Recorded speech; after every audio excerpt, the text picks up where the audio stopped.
Yes, you read this correctly. No, this is not clickbait. I'm not trying to grift. I'm not even happy to say this. I love the iPhone Air, but I don't really like it.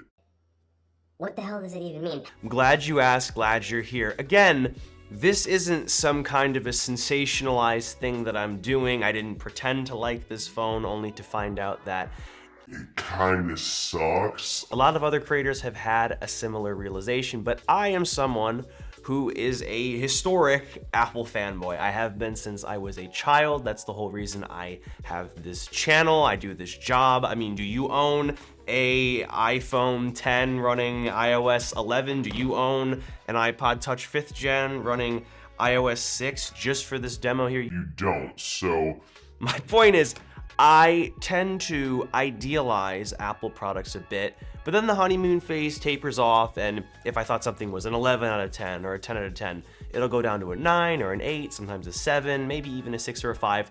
This, even though it's super innovative and like the coolest iPhone that Apple has come out with since the iPhone 10, I think it's less than a 5 out of 10 for me, for several reasons. and you know, like, that's kind of a problem. I have not really used this as much as I thought. I bought a unit even though Apple sent me a review unit, so I really wanted to like this phone. But I don't. And the sales figures reflect this. I mean, a lot of enthusiasts are like, oh, this is so cool, don't listen to the haters. I tried to be one of those people. However, when I really tried using it, and more so after I used the incredible base iPhone 17, which is super popular and for good reason, the iPhone Air just really stopped making sense for a few fundamental reasons that I want to share with you today. Okay, so first up, we gotta talk about the insane design that we're getting here, the razor thin form factor. That's the entire premise of getting this phone, and I cannot deny, nobody can deny, this is a marvel of engineering, hardware, innovation. It is super cool to see in the evolution of the iPhone. I'm really big on that, you know. However, I don't really enjoy it. I love looking at it. It's like a concept car, but when you step inside of it and you use it every day, it's just not a very ergonomic experience. And if I'm gonna be spending $1,000, you know, I'm not gonna put a case on it. I know people put a case on their phone, good for you. I have Apple Care. If you are spending this much money on a a form over function device, you might as well not put a case on it. It has titanium rails. I've dropped this a few times. It's a little scuffed, whatever. It works just fine. It's durable enough if you're not like, you know, really throwing it around. All of this to say, using it in its, you know, bare essential intended form, it like really is not comfortable to hold. It really cuts into my hand and I don't enjoy that here. And again, that's like crazy to say, like, oh, it's too thin, Noah, you don't like that? Yes, it's too thin. With the Pro Max phone that I have here, it's even bigger. It doesn't cut into my hand because there's enough edge to grip onto.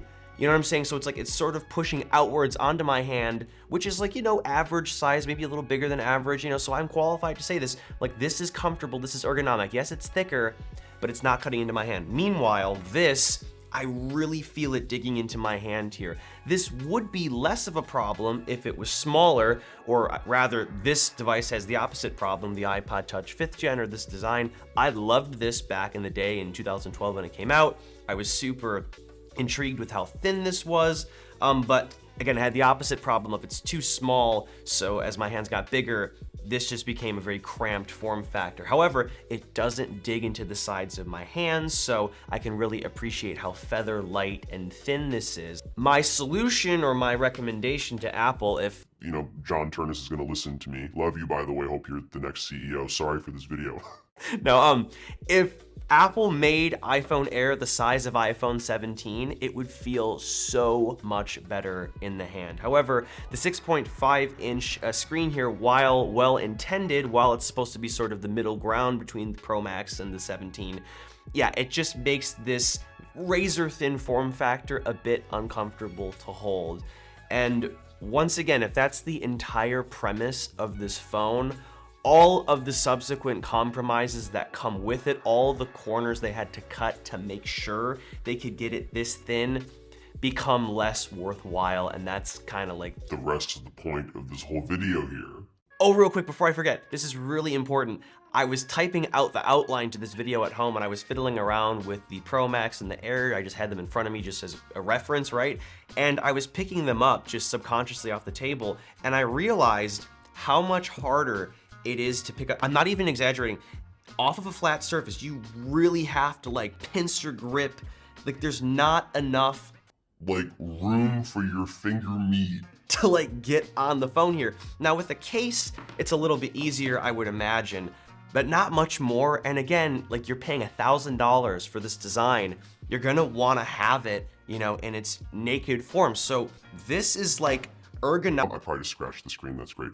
This is ergonomically a problem. Look how much easier. This is not an infomercial. Oh, I just spilled the tomato juice all over myself. What do I do? No. Easy. I'm not like just doing that. Like this is hard to pick up. So that in and of itself made me feel more confident to post this video because like this, I don't know, should not be an issue. If we had two of these stacked on top of each other, you know, in the form of a foldable, we don't have that issue. So yeah, I guess I'm saying this phone is not only too big, it's too thin, which is crazy because that's the whole point, right? And yeah. Things just kind of go downhill from here.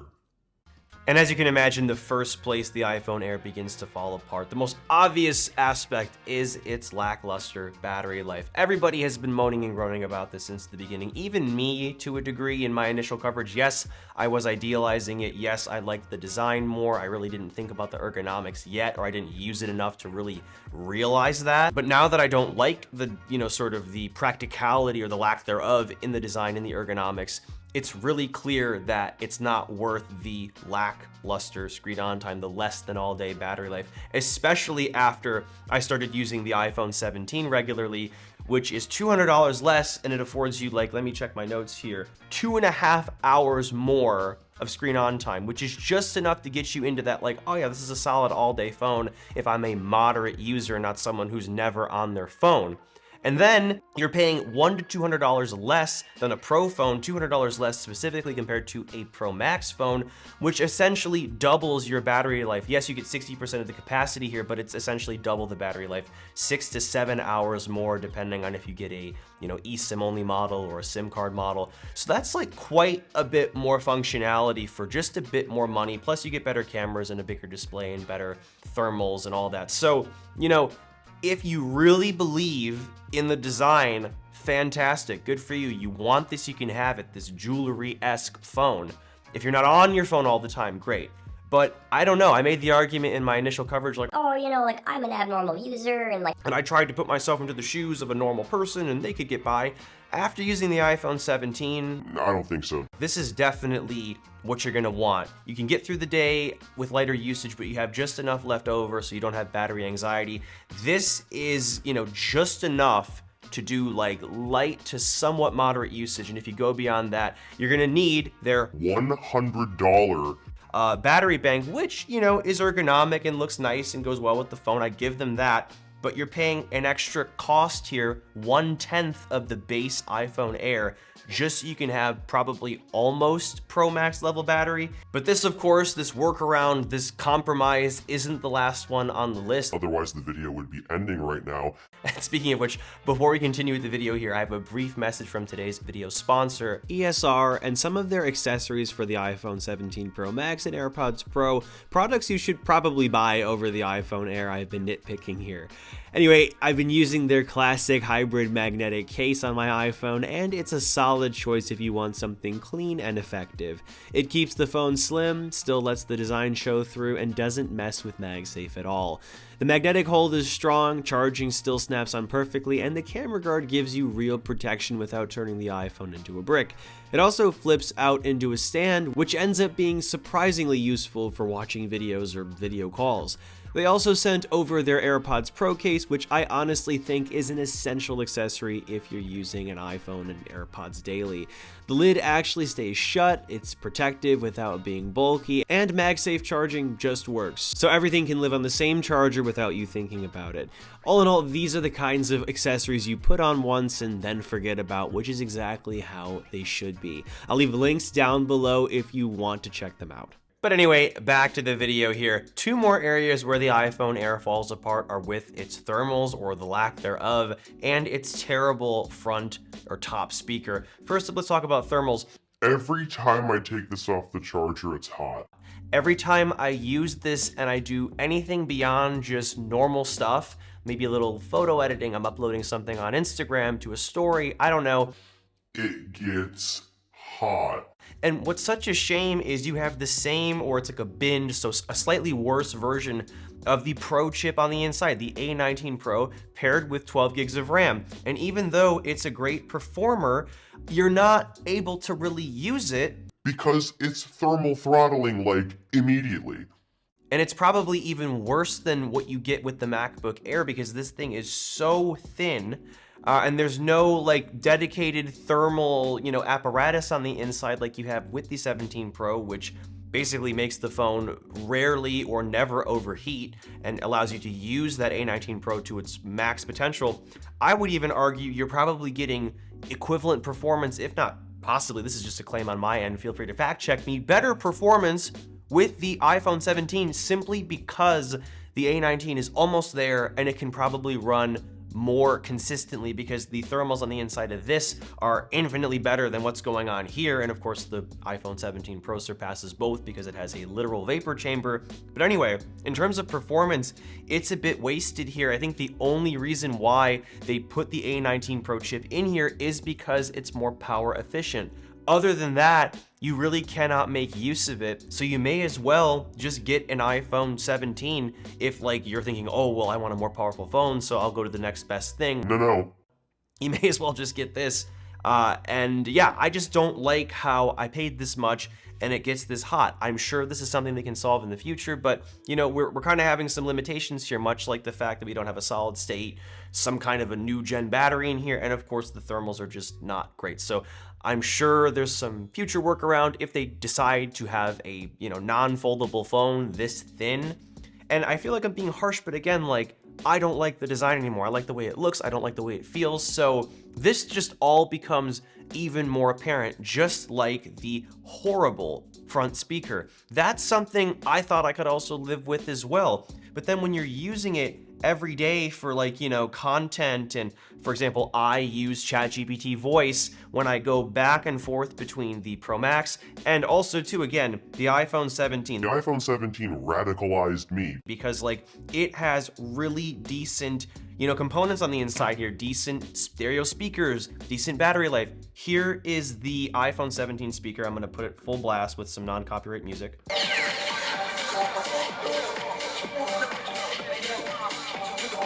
Okay, here's the iPhone Air. I'm gonna skip to that part.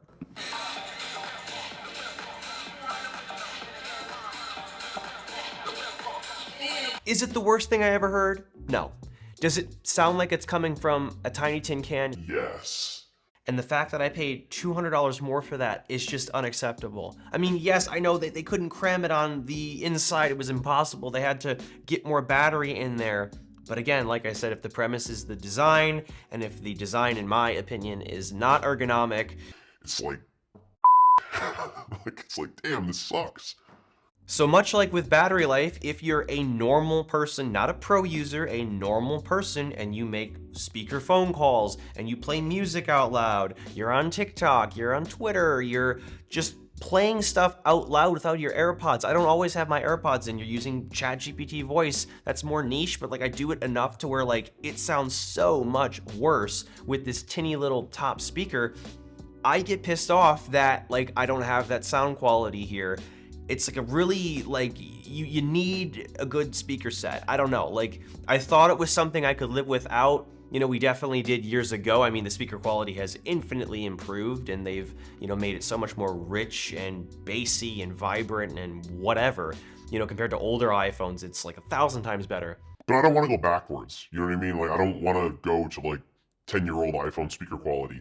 I need that now in my daily life. And again, like I said, the iPhone 17 just really made that clear here, especially considering its $200 more affordable base price point. $799 versus $999, and you get 10x better speaker quality here. So it's just really a no-brainer, unfortunately. And last but certainly not least, the final compromise that I don't think is worth the radical razor-thin design here that is, again, super uncomfortable and unwieldy. Unwieldy. Who knows how to pronounce that word? The point is, the lack of the ultra-wide camera is a real bummer. I thought in my initial reviews, kind of sort of, that, oh, well, you know, the new front camera is so wide, you could turn it around and just, you know, make it go zoomed out and boom, 18 megapixel photo. A, nobody is doing that. And B, you know, that doesn't merely replace the ultra-wide camera. The ultra-wide camera this year is incredible across the board with the new iPhone 17 and the 17 Pro and Pro Max phones, because it now shoots 24 megapixels by default. So it's higher res, it's higher quality, and it's getting closer and closer to the quality of the One X. Not quite, but it's getting there, and it's way better than it used to be in low light and in terms of detail. You also have macro photography. If I hold my hand closed here, you can see I can toggle that or toggle it off. That is a real feature. Like, I definitely use it, not every day, not all the time, but enough to where when I can't, I'm like, oh. And then when it comes to the ultra wide in general, the fact that I can get more in the shot here without, you know, backing up all the way to, you know, across the room up against the wall is a huge deal. So not only is it a style choice, it is practical as well. So it's an everyday shooter for me. It's an everyday shooter in terms of taking photos of people and my cats and, you know, like mundane objects and stuff. So, you know, even though the 1 to 2x here is definitely, you know, the only camera you're gonna want if you can have one camera, the ultra wide is definitely something you're gonna be missing. And the fact that this is $100 cheaper than the 17 Pro, not the Pro Max, the Pro, you're lacking the astounding 4X camera, which is just so great. 24 megapixels by default. You have that 12 megapixel optical 8X zoom or 200 millimeter zoom, I think that's what it is. You are $100 away from having that. And again, if you don't pay that, you're getting just one camera. So I am honestly not so much arguing that you upgrade to the Pro and the Pro Max. If you don't want that, don't get it. But if you care about functionality, if you care about having a decent everyday shooter, you're gonna wanna have the ultra wide. At this point in time, it's just a must-have kind of thing. It's gotten so good, so functional, so practical, much like having stereo speakers, much like having better battery life. Like, there are just some things that you really cannot live without as a normal user, I would say, not just a pro user, because I have to, you know, account for the fact that I'm an abnormal person. I'm an abnormal person in general. In fact, in my bio, I updated it to like content creator, creative director, cat dad, and Crazy person, because I am. I'm not normal. I obsess over, you know, Apple products. I collect them fanatically. I study the evolution. You know, this is not, and not only that, I'm on my phone a lot. I am constantly scrolling through social media. I am constantly consuming media in general, listening to music, taking photos, uploading stuff. So I have to make sure that I'm like accounting for what normal people do. And I thought that the iPhone Air was enough for normal people. It's not. One of my creator friends really aptly put, like, it's great for people who don't actually use their phone. And then I said, and this is, you know, in jest, I love this guy, it's for Olier, another great creator, if he didn't do content creation. You know, he's all about being a baller and having like fine jewelry and stuff. He compared this phone to jewelry. That's what it is. It's essentially like a necklace or a bracelet that happens to be an iPhone. That's what it feels like. Like, it feels ornamental. It feels like this is a phone you take to like a dinner party. So I can't even recommend it as like a weekend phone, you know? That's why I'm saying it's like a concept car that like you drive at some PR event or like down the road or like on your private track if you're a billionaire or something. Like, it's not even like a weekend phone. It's like a afternoon phone, if even. So again, it's just too uncomfortable, too unwieldy. Wieldy, whatever the that word is. It just falls apart because I think, again, it's great to look at, but it's not great to hold, it's not comfortable, and then all the other compromises that I could look past when I was really enthralled with the design here, which, again, it truly is. It resembles two of Apple's greatest devices, the iPod Touch 5th gen, and of course, like I just showed you, the iPhone 10. Iconic devices. I'm not criticizing the innovation. I'm not criticizing Apple, you know, for cramming all the components up here and showing us that, yes, a full-fledged-ish iPhone experience is possible here. They did it. This is a, you know, proof of concept, but is it a 9 out of 10 phone? No, it's not a 7 out of 10 phone. It's not even a 5 out of 10 phone. I'd give it like a 4 out of 10. Considering how much you're paying for it. As I said a couple minutes ago, or however long it was ago, the iPhone 17 really radicalized me. For years, the base model has been like, yeah, it's all right. You know, most people are not gonna care. It has 60 hertz, whatever. This year, it's so good that it ruined the iPhone Air for me. So I think that's really funny. Like, Apple went to all this trouble to make this phone, and I think they knew it wasn't going to be like a huge hit. I'm sure it's more of a proof of concept than anything. I'm glad John Turnus and the hardware people had fun.